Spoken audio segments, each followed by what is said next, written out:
the water is rising before the phone went silent and we lost contact until several days later.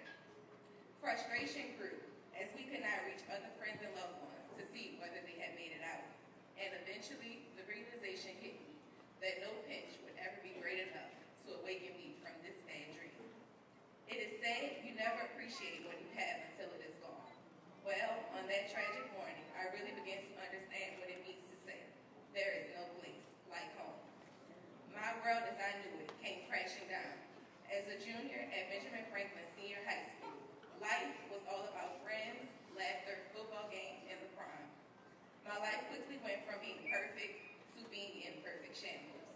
You see, my Katrina story is the same as many, packing little clothing because it was just another routine hurricane evacuation.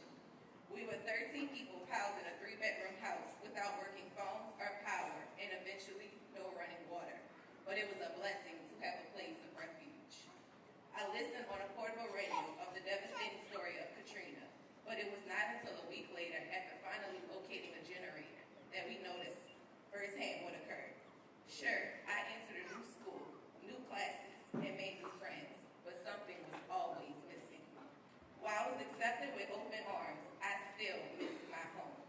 It will be 5 months later before my family will return to our home, or what was left of it, to start rebuilding our lives.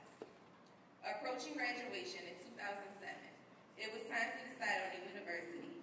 Despite the devastation of Katrina, I chose Xavier, not only for its reputation for excellence, but also witnessing how hard the university worked to get the campus reopened 5 short months after Katrina.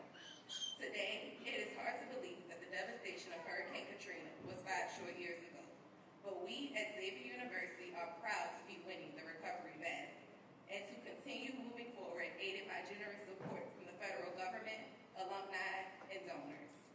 When I received my doctorate of pharmacy degree in 2014, I will continue to work to rebuild this city with the hope that you too will help make a difference. One of my favorite quotes states, man can live about 40 days without food, about 3 days without water, about 8 minutes without air, but for only 1 second without hope.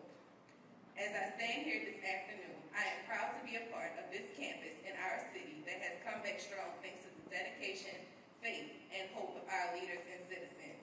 And I am equally proud to stand before you to introduce our hope for this nation. Ladies and gentlemen, please join me in welcoming the 44th President and the First Lady